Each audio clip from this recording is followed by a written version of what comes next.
வணக்கம் நண்பர்களே, என் பேரு சௌந்தர்யா லட்சுமி நாராயணன். உங்களை மறுபடியும் க்ரோ தமிழ் யூடியூப் சேனலுக்கு வரவேற்கிறேன். இப்போ மறுபடியும் இன்னொரு மியூச்சுவல் ஃபண்ட் ரிவ்யூ வீடியோக்கு தான் நம்ம வந்திருக்கோம். இந்த பர்டிகுலர் வீடியோவில் small cap fund quant mutual fund offer பண்ணுறதை பார்க்க போகிறோம். 48.66% கடந்த 3 வருடத்துக்கு வருவாய் கொடுத்துருக்கு. ஃபண்டு ரிமார்க்கபிள் ரிட்டர்ன் இருக்குல்ல, அதனுடைய இன்வெஸ்ட்மெண்ட் ஸ்ட்ராட்டஜி என்ன, போர்ட்ஃபோலியோ கன்செப்ஷன் என்ன, ஃபண்ட் மேனேஜர் என்னது எல்லாத்தையும் பார்க்க போகிறோம். இம்பார்ட்டண்ட்டாக என்ன ரிஸ்க் இருக்குது, இது எல்லா கேள்விகளும் நம்ம இந்த காணொலியில் பார்க்க போகிறோம். ஸோ இந்த காணொலியை முழுசாக பாருங்கள். பட் நம்ம காணொலிக்குள்ள போறதுக்கு முன்னாடி லைக் பண்ணிருங்க, இந்த காணொலியை சப்ஸ்கிரைப் பண்ணிருங்க. ஃபர்ஸ்ட் நம்ம சேனல் பாக்குறீங்க அப்படின்னா அருமையான காணொலிகள் எல்லாம் பாக்குறதுக்காக.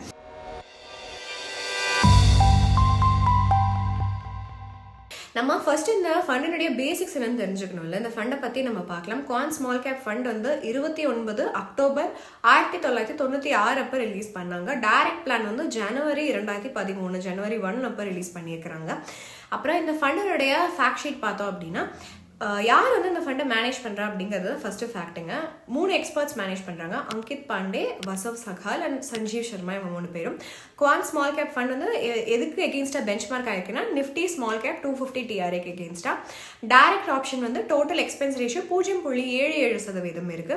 இப்போ இந்த ஃபண்டினுடைய இன்வெஸ்ட்மெண்ட் அப்ஜெக்டிவ் என்ன, அதனுடைய ஸ்ட்ராட்டஜி என்ன அப்படின்னு புரிஞ்சுக்கணும்ல. இன்வெஸ்ட்மெண்ட் அப்ஜெக்டிவ், இந்த ஃபண்டினுடைய மெயின் எய்ம் என்ன அப்படின்னா, இந்த ஸ்கீம் முதலீட்டாளர்களுக்கு லாங் டேர்ம் கேபிட்டல் அப்ரிசியேஷன் கொடுக்க, லிக்விடிட்டி அப்புறம் ஓப்பன் எண்டட் ஸ்கீம் கூட சேர்த்து ப்ரெடாமினன்ட்டா வெல் டைவர்சிஃபைடா இருக்கிற எக்விட்டி பங்குகளை இன்வெஸ்ட்மெண்ட் செய்து, அதாவது ஸ்மால் கேப் நிறுவனங்கள். ஓகேங்களா, அஷூரன்ஸ் எதுவும் கிடையாது. இன்வெஸ்ட்மெண்ட் அப்ஜெக்டிவ் இந்த ஸ்கீம் கண்டிப்பா ரியலைஸ் ஆகுமா அப்படிங்கிறதுல கொஸ்டின் இந்த ஃபண்ட் எப்படி அந்த நிறுவனங்கள் எல்லாம் சூஸ் பண்றாங்க, எதுல எல்லாம் முதலீடு செய்யணும் அப்படிங்கிறது தான் நம்ம பார்க்கணும். எந்தெந்த கம்பெனிஸ் பாக்குறாங்கன்னா, எதுக்கெல்லாம் ஃபாஸ்ட் அதுக்கப்புறம் இனோவேஷன் பண்ற ஒரு கல்ச்சர் இருக்கோ அந்த நிறுவனங்கள் பாக்குறாங்க. நிறுவனங்கள் ஒரு பர்டிகுலர் துறையில இருக்கணுமா அப்படிங்கறத இந்த ஃபண்ட் கேர் பண்றாங்களான்னு பாத்தீங்கன்னா, கண்டிப்பா கேர் பண்றது கிடையாது.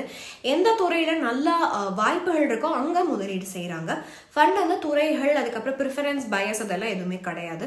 இந்த ஃபண்ட் எப்படி எந்த பங்கை வாங்கணும் விற்கணும்ட்டு யோசிக்கிறாங்கன்னு பாத்தீங்கன்னா, அன்கன்ஸ்ட்ரெயின்ட் அப்ரோச்ல யூஸ் பண்றாங்க. அதாவது எந்த ஸ்டாக் அதனுடைய சைஸ், பிரைஸ், பாப்புலாரிட்டி எல்லாத்தையுமே விட்டுட்டு ஒரு கிரைட்டீரியாவை ரீச் ஆகும், அந்த கிரைட்டீரியால இன்வெஸ்ட்மெண்ட் செய்யறது.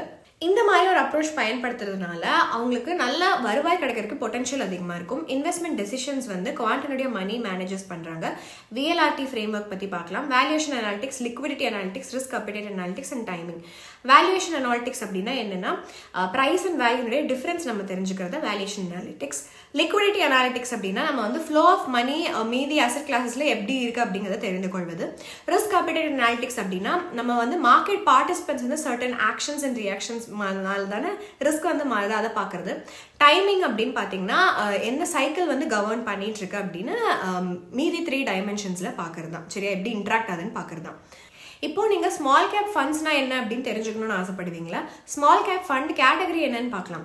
Small cap fund category equity mutual fund பிரைமரியா ஸ்மால் சைஸ் நிறுவனங்கள்ல இன்வெஸ்ட் பண்ணும். அக்கார்டிங் டு செபி ரெகுலேஷன்ஸ் பார்த்தோம்னா, ஸ்மால் கேப் மியூச்சுவல் ஃபண்ட் 65% அதனுடைய டோட்டல் ஆசெட் ஸ்மால் கேப் பங்குகள்ல வச்சிருக்கணும். இந்த கொஸ்டின் பாத்தீங்க அப்படின்னா, ஸ்மால் கேப் பங்குகள்னா என்ன அப்படின்னு ஒரு கொஸ்டின் வந்திருக்கும். SEBI mutual fund schemes categorise பண்றது 2017 நெசசரியா ஒரு யூனிஃபார்மிட்டி இருக்கணும் எல்லா ஸ்கீமுக்கும் அப்படிங்கிறதுக்காக பண்ணாங்க. Large cap, mid cap, small cap அப்படின்னு கேட்டகரைஸ் பண்ணாங்க.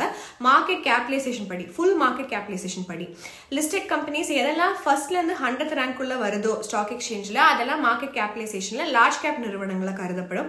லிஸ்டட் நிறுவனங்கள்ல 101 இருந்து 250 ரேங்க்குள்ள வர இந்தியன் ஸ்டாக் எக்ஸ்சேஞ்ச்ல இருக்கிற நிறுவனங்கள் மார்க்கெட் கேபிடலைசேஷன் படி மிட் கேப் நிறுவனங்களா வரும். லிஸ்டட் கம்பெனிஸ்ல 250க்கு மேல இருக்கிற பொசிஷன்ஸ், அந்த ரேங்க் அதுக்கப்புறமா இருக்கிற இந்தியன் ஸ்டாக் எக்ஸ்சேஞ்ச்ல லிஸ்ட் ஆயிருக்க மார்க்கெட் கேபிடலைசேஷன் படி இருக்கும் நிறுவனங்களை ஸ்மால் கேப் நிறுவனங்களும் அவங்க கேட்டகரைஸ் பண்ணாங்க. எப்படி small cap, mid cap and large கேப்ல இன்வெஸ்ட் பண்றாங்க, எவ்வளவு கேஷ் ஹோல்ட் பண்ணிருக்காங்க அப்படிங்கறத பார்க்கலாம். கேட்டகரி மிக்ஸ் பார்க்கலாம். ஸ்மால் கேப் ஃபண்ட் 30 நவம்பர் 2023 படி இந்த ஸ்கீம் 95.33% எக்விட்டிலையும் மீதி 4.67% கேஷ் அண்ட் கேஷ் ஈக்வலன்ஸாவும் வச்சிருக்காங்க. இந்த ஸ்கீம் நல்ல அமௌண்ட் ஆஃப் இன்வெஸ்ட்மெண்ட் எக்விட்டியில எப்பவுமே வச்சிருக்காங்க. கேஷ் ஹோல்டிங்ஸும் கொஞ்சம் சேஞ்ச் ஆயிருக்கு, கொஞ்சம் டைம்ல வந்து நம்ம பார்த்தோம் அப்படின்னா எப்படி ஃபண்டினுடைய கேஷ் ஹோல்டிங்ஸ் வந்து கொஞ்சம் டைம்ல சேஞ்ச் ஆயிருக்குன்னு பார்க்கலாம். Cash holdings quant small cap fund 12 மாசத்துக்கு பார்த்தோம், அதாவது நவம்பர் 2022 23 வரைக்கும் பார்த்தோம்னா ஃபிளக்சுவேட் ஆயிருக்கு மந்த் ஆன் மந்த். இந்த ஃபண்டினுடைய ஸ்ட்ராட்டஜி அண்ட் மார்க்கெட் கண்டிஷன்ஸ் படி ஹையஸ்ட் கேஷ் ஹோல்டிங் வந்து 11.18% மே 2023, லோவஸ்ட் வந்து 4.24% ஜூலை 2023, லேட்டஸ்டா இருக்கிற கேஷ் ஹோல்டிங் 4.67% இருக்கு. எக்விட்டி ஹோல்டிங்ஸ் வந்து 88% எப்பவுமே ரிமைன் ஆயிருக்கு. ஃபண்டினுடைய இம்பார்ட்டன்ட் டீடைல்ஸே இப்ப நம்ம பார்க்கலாம். AUM வந்து 11,000 crores பக்கம் இருக்கும். எக்ஸிட் லோட் 1% இருக்கு. ஒரு வருஷத்துக்குள்ள ரெடீம் பண்ணா. Benchmark Nifty small cap 250 TRI portfolio turnover ratio 1.51 times இருக்குதுங்க. போர்ட்ஃபோலியோ டர்ன்ஓவர் ரேஷியோ அப்படின்னா என்னன்னா, ஒரு மியூச்சுவல் ஃபண்ட் வந்து அதனுடைய ஹோல்டிங்ஸை போர்ட்ஃபோலியோல எவ்வளோ ஃப்ரீக்வெண்ட்டாக வாங்கியிருக்காங்க இல்லை விற்றுருக்காங்க ஃபண்ட் மேனேஜர்ஸ் அப்படின்னு சொல்றது. PTR 151%னா ஃபண்ட் மேனேஜர் வந்து போர்ட்ஃபோலியோ ஹோல்டிங்ஸை வந்து அடிக்கடி மாற்றிட்டே இருக்காரு அப்படிங்கிறது அர்த்தம். ஸ்டாக்ஸ் வந்து கன்சிஸ்டண்ட்டாக இல்லை அப்படிங்கிறது அர்த்தம். இந்த கேட்டகரியில் ஆவரேஜ் டர்ன் ஓவர் ரேஷியோ 127.24 இருக்கு. அதாவது இந்த ஃபண்ட் மேனேஜர் வந்து அதனுடைய போர்ட்ஃபோலியோவை ஃப்ரீக்வெண்ட்டாக அந்த பியர்ஸை விட லாஸ்ட் 1 இயர்ல மாற்றிட்டே இருந்திருக்காரு. அதாவது ஃபண்ட் மேனேஜர் வந்து ஸ்டாக்ஸ் ஆஃப் பாண்ட்ஸ் இந்த போர்ட்ஃபோலியோவில் ஷார்ட்டர் டியூரேஷன் தான் ஹோல்ட் பண்ணியிருக்காரு அப்படிங்கிறது அர்த்தம் பியர்ஸை விட கம்பேர் பண்ணும்போது. நீங்க இப்போ யோசிப்பீங்க டாப் 5 ஸ்டாக்ஸ் அண்ட் துறை வந்து என்ன இருக்கும் அப்படின்னு சொல்லிட்டு போர்ட்ஃபோலியோ அனாலிசிஸ் பார்க்கலாம். 30 நவம்பர் 2023 படி ஃபண்டினுடைய போர்ட்ஃபோலியோ வந்து 94 பங்குகள் இருக்கு. டாப் 10 பங்குகள் வந்து 33.15% நெட் அசெட்ஸ்க்கு கான்ட்ரிபியூட் பண்ணுது. நவம்பர் 2023 படி ரிலையன்ஸ் இண்டஸ்ட்ரீஸ் லிமிடெட் வந்து ஹையஸ்ட் ரேட்டட் ஸ்டாக்கா இருக்கு. 5.88% எக்ஸ்போஷர் இருக்கு இந்த போர்ட்ஃபோலியோல. மார்ச் 2023 படி பார்த்தோம்னா டாப் 5 ஹோல்டிங்ஸ் வந்து டிஃபரெண்டா இருந்திருக்கு. கிளியரா எவிடென்டா இருக்கு ஹை போர்ட்ஃபோலியோ ரேஷியோ இருக்குது. இப்போ நம்ம ரிலையன்ஸ் இண்டஸ்ட்ரீஸ் பார்த்தோம் அப்படின்னா இந்த போர்ட்ஃபோலியோ வந்து எப்போ ஆட் பண்ணிருக்காங்கன்னா February 2023 ஆட் பண்ணிருக்காங்க. IRB இன்ஃப்ராஸ்ட்ரக்சர் டெவலப்பர்ஸ் லிமிடெட் இதோடைய இந்த போர்ட்ஃபோலியோ ஹோல்டிங் வந்து 6.13% இருந்தது நவம்பர் 2022, 3.03% நவம்பர் 2023 கம்மியாயிருக்கு. BSE Jio Financial Services Limited வந்து ஆட் பண்ணிருக்காங்க ரீசெண்டா போர்ட்ஃபோலியோல. Bikaji foods international limited holding வந்து ஸ்லைட்டா இன்க்ரீஸ் பண்ணிருக்காங்க நவம்பர் 2022 23 கம்பேர் பண்ணும்போது. ஃபண்டினுடைய இண்டஸ்ட்ரி அலோகேஷன் டேட்டா பார்த்தோம்னா ஃபண்டினுடைய இண்டஸ்ட்ரி அலோகேஷன் நவம்பர் 2023 பார்த்திருக்கோம். டாப் 5 இண்டஸ்ட்ரீஸ் வந்து pharmaceutical and biotechnology 9.12%, banks 6.64%, industrial product 6.38%, capital markets 5.92%, petroleum 5.88% இருக்கு. செக்டர் அலோகேஷன் மார்ச் 2023 படி பார்த்தோம்னா டாப் 5 செக்டர்ஸ் கண்டிப்பா வேற செக்டர்ஸே இல்லை. கிளியரா வந்து high portfolio turn over ratio இருக்கு அப்படிங்கறத காட்டுது. ஃபர்தரா நீங்க ஃபண்டினுடைய செக்டர் அலோகேஷன் நவம்பர் 2022 பாத்தீங்கன்னா டாப் 5 செக்டர்ஸ் அதுலயும் வேற அந்த செக்டர்ஸ் தான் இருக்குது. இப்போ இந்த ஸ்கீமினுடைய ரிஸ்கோ மீட்டரை நம்ம பார்க்கலாம். எவ்வளவு ரிஸ்கி இந்த ஸ்கீம் மீதி ஃபண்டுகள்லாம் கம்பேர் பண்ணும்போது அப்படிங்கறத பார்க்கணும்ல. ஸ்கீமினுடைய ரிஸ்கோ மீட்டர் நம்ம குவான் ஸ்மால் கேப் ஃபண்டில் முதலீடு செய்யறதுக்கு முன்னாடி எந்த இன்வெஸ்ட்மெண்ட் கேட்டகரியில வருதுன்னு பார்க்கணும். இந்த particular mutual fund very high investment கேட்டகரியில வருது. பிரைமரியா எக்விட்டியில முதலீடு செய்யறது இல்லை. எக்விட்டிக்கு நம்மளால ப்ரெடிக்ட் பண்ண முடியாது, அதனால வருது அப்படின்னு நம்ம சொல்லலாம். ரிட்டர்ன்ஸ் வந்து ஃபிளக்சுவேட் ஆகும், கேரண்டீடான ரிட்டர்ன்ஸ் கிடைக்காது. நீங்க பேஷண்டா இருக்கணும், லாங் டர்ம்க்கு நீங்க முதலீடு செய்யணும், ஸ்டாக்ஸா இல்ல மியூச்சுவல் ஃபண்டா இருந்தா கூட. இது வந்து மார்க்கெட்ல இருக்கிற அப்ஸ் அண்ட் டவுன்ஸ் வந்து ஆவரேஜ் பண்றதுக்கு பயனுள்ளதா இருக்கும்.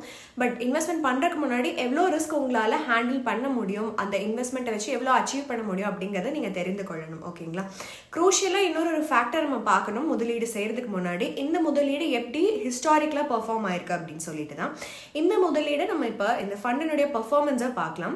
பெர்ஃபார்மன்ஸ் அனாலிசிஸ் பார்க்கலாம். நீங்க 1 லட்சம் ரூபாய் Quant small cap direct plan growthல அதனுடைய இன்செப்ஷன் அதாவது ஜனவரி 2013 இன்வெஸ்ட் பண்ணிருந்தீங்கன்னா இப்ப 6.6 லட்சம் ரூபாயா இருந்திருக்கும். இந்த ஸ்கீமினுடைய பெர்ஃபார்மன்ஸ் வந்து இன்செப்ஷன்ல இருந்து கொஞ்சம் நல்லா இருந்திருக்கு. 18.72% ஆனுவலைஸ் ரிட்டர்ன் கொடுத்திருக்கு. இந்த ஃபண்டினுடைய ஆனுவலைஸ் ரிட்டர்ன் 47.01% கடந்த 3 வருடத்துக்கு இருந்திருக்கு. நல்ல ரிட்டர்ன் வந்து கொடுத்திருக்கு லாங் டர்ம் வெல்த் கிரியேஷனுக்கு. ஸோ இந்த ஃபண்டினுடைய ரிஸ்க்கும் ரிட்டர்னும் வந்து ஜஸ்டிஃபை ஆயிருக்கு அப்படிங்கிறத நம்ம சொல்லலாம். இப்போ இந்த ஸ்கீமினுடைய ஸ்டாண்டர்ட் பெர்ஃபார்மன்ஸை நம்ம பார்க்க முடியாது. நம்ம வந்து ஏதாவது பெஞ்ச் மார்க் கூட இதனுடைய பெர்ஃபார்மன்ஸ் எப்படி இருக்கு அப்படிங்கிறத பார்க்கணும். கரெக்டுங்களா? ஸோ குவான் ஸ்மால் கேப் ஃபண்டினுடைய பெர்ஃபார்மன்ஸ் அதனுடைய பெஞ்ச் மார்க் கூட நவம்பர் 30, 2023 வரைக்கும் நம்ம பார்த்துருக்கோம். இங்க குவான் ஸ்மால் கேப் ஃபண்ட் வந்து அவுட் பெர்ஃபார்ம் பண்ணிக்க அதனுடைய பெஞ்ச் மார்க்கை லாங் டேர்ம்ல. ஷார்ட் டேர்ம்ல அது வந்து அவுட் பெர்ஃபார்ம் பண்ணல. 1 year ரிட்டர்ன் பார்த்தோம்னா CAGR 37.93% இருக்கு. பெஞ்ச்மார்க் வந்து 38.24% இருக்கு. 3 year ரிட்டர்ன்ஸ் பார்த்தோம்னா CAGR வந்து இந்த ஃபண்டினுடையது 44.45%, பெஞ்ச்மார்க் உடையது 34.37% இருக்கு. 5 year ரிட்டர்ன்ஸ் பார்த்தோம் அப்படின்னா CAGR வந்து 30.72%, பெஞ்ச்மார்க் வந்து 22.08% தான் கொடுத்திருக்கு.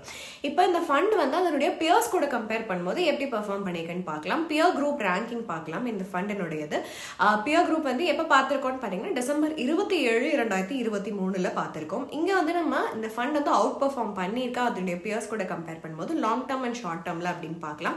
ஃபண்டினுடைய ரேங்கிங்ஸ் வந்து ஹை ரேங்கிங் வந்து 7, அப்புறம் 1 and 1 வந்து இருந்திருக்கு. 1 year, 3 year and 5 year பீரியட்ல ஃபண்டுடைய பெர்ஃபார்மன்ஸும் நல்லாவே இருந்திருக்குது. இந்த ஃபண்ட் வந்து ரிஸ்க் ஃப்ரீ கிடையாது, அதை நீங்க தெரிந்து கொள்ள வேண்டும். ஒரு மியூச்சுவல் ஃபண்ட் நல்ல சாய்ஸா உங்களுக்கு அப்படின்னு பாக்குறதுக்கு நீங்க அதுல எவ்வளவு ரிஸ்க் இருக்கு அப்படிங்கறத ப்ராப்பரா மெஷர் பண்ணணும். அதுக்கப்புறம் தான் முதலீடு செய்யணும். அதுக்கப்புறம் ரிஸ்க் அட்ஜஸ்டட் ரிட்டர்ன்ஸ் எவ்வளவு அப்படிங்கறதையும் பார்க்கணும். ரிஸ்க் அட்ஜஸ்டட் ரிட்டர்ன்னா எவ்வளவு ரிட்டர்ன் உங்களுக்கு கிடைக்கும், எவ்வளவு ரிஸ்க் எடுக்கிறதுக்கு அப்படின்னு பாக்குறது தான். எந்த டிலேயும் இல்லாம இந்த ஃபண்டினுடைய கிரிட்டிக்கல் ரேஷியோஸ், அதாவது ரிஸ்க் அட்ஜஸ்டட் ரிட்டர்ன்ஸ், அந்த ரேஷியோஸை பார்த்துடலாம். செவரல் ரேஷியோஸ் வந்து நம்ம பார்க்க முடியுங்க. ரிஸ்க் அட்ஜஸ்டட் ரிட்டர்ன்ஸ் வந்து ஒரு ஃபண்டுக்கு தெரிந்து கொள்வதற்காக சில இம்பார்ட்டன்டான ரேஷியோஸை முதல் ரேஷியோ வந்து ஸ்டாண்டர்ட் டீவியேஷன். டோட்டல் ரிஸ்க் ஒரு ஃபண்டினுடைய போர்ட்ஃபோலியோலேருந்து வரதை வந்து சொல்ற ஒரு காம்ப்ரிஹென்சிவ் டூல் தான் வந்து இந்த ஸ்டாண்டர்ட் டீவியேஷன். இந்த குவான் ஸ்மால் கேப் ஃபண்டினுடைய ஸ்டாண்டர்ட் டீவியேஷன் 19.73%. பீட்டா அப்படின்னா ஃபண்டினுடைய ரிஸ்க் வந்து அதனுடைய பெஞ்ச்மார்க் கூட ரிலேட்டிவா எவ்வளவு இருக்கு அப்படின்னு சொல்றது தான். பீட்டா லெஸ் தென் 1 இருந்தா லெஸ் ரிஸ்கியா நம்ம சொல்லலாம் மார்க்கெட்ல. குவான் ஸ்மால் கேப் ஃபண்டினுடைய பீட்டா 1.06 இருக்கு. அது வந்து ரிஸ்கியா இருக்கு மார்க்கெட்டை விட அப்படிங்கிறது இது காட்டுது. ஷார்ப் ரேஷியோ இது என்னன்னா ரிஸ்க் அட்ஜஸ்டட் ரிட்டர்ன்ஸ் அந்த ஃபண்ட் எவ்வளவு ஜென்ரேட் பண்ணுது அப்படின்னு சொல்ற ஒரு ரேஷியோ தான். சிம்பிள் டேர்ம்ஸ்ல சொல்லணும்னா எக்ஸஸ் ரிட்டர்ன் வந்து ஜென்ரேட் பண்ணியிருக்கா நம்ம ஒரு யூனிட் ரிஸ்க் எடுத்ததுக்கோ அப்படின்னு சொல்ற ஒரு ரேஷியோ தான். ஷார்ப் ரேஷியோ 2.01 இருக்கு. அதாவது எவ்ரி யூனிட் நம்ம எவ்வளவு ரிஸ்க் எடுத்திருக்கோம் அதுக்கு 2.0 டைம்ஸ் நமக்கு வந்து எக்ஸஸா ரிட்டர்ன்ஸ் கிடைச்சிருக்கு அப்படிங்கிறது தான். குவான் ஸ்மால் கேப் ஃபண்ட் வந்து நல்ல டைவர்சிஃபைடான ஒரு ஃபண்டு, எக்ஸ்பீரியன்ஸ்டு ஃபண்ட் மேனேஜர்ஸ் வந்து இதை பார்த்துக்கிறாங்க. இந்த ஃபண்டுக்கு வந்து ஹையர் போர்ட்ஃபோலியோ டர்ன் ஓவரும் இருக்கு. அதனுடைய பியர்ஸ் கூட கம்பேர் பண்ணும்போது ஃபண்ட் வந்து அவுட் பெர்ஃபார்ம் பண்ணியிருக்கு. அதனுடைய பியர்ஸ் கூட கம்பேர் பண்ணும்போது லாங் டர்ம் அண்ட் ஷார்ட் டர்ம்ல அவுட் பெர்ஃபார்ம் பண்ணியிருக்க அதனுடைய பெஞ்ச்மார்க்கை லாங் டர்ம் பீரியட்ஸில். பட் நீங்கள் கண்டிப்பாக அதை மனசில் வச்சுக்கோங்க. வெரி ஹை ரிஸ்க் கேட்டகரி முதலீட்டில் இந்த ஃபண்ட் வந்து வருது. நீங்கள் ப்ராப்பராக ரிஸ்க் டாலரன்ஸ் உங்களால் எடுத்துக்க முடியுமா அப்படிங்கிறத பார்த்துட்டு அதுக்கப்புறமா முதலீடு செய்யுங்க. இந்த பர்டிகுலர் ஃபண்ட் வந்து லாங் டர்ம் முதலீடு செய்கிறவர்களுக்கு, அதாவது இன்வெஸ்ட்மெண்ட் ஹாரிசான் வந்து கொஞ்சம் லாங்காக இருக்கவங்களுக்கு ரொம்ப பயனுள்ளதாக இருக்கும். அது மட்டும் இல்லாமல் ஹையர் ரிஸ்க் டாலரன்ஸ் இருக்கணும் அந்த பர்சனுக்கு முதலீடு செய்யறதுக்கு முன்னாடி. இன்னைக்குடைய காணொலியோட எண்டுக்கு வந்துட்டோம். மறக்காம உங்க நண்பர்கள் யாராவது இந்த கேட்டகரிக்குள்ள வராங்க அப்படின்னா அவங்க கிட்ட இந்த காணொலியை ஷேர் பண்ணிடுங்க. இன்னும் ஒரு அருமையான காணொலியில நம்ம எல்லாரும் சந்திக்கலாம். நன்றி, வணக்கம். மியூச்சுவல் ஃபண்ட் முதலீடுகள் சந்தை அபாயங்களுக்கு உட்பட்டவை. திட்டம் தொடர்பான அனைத்து ஆவணங்களையும் கவனமாக படிக்கவும்.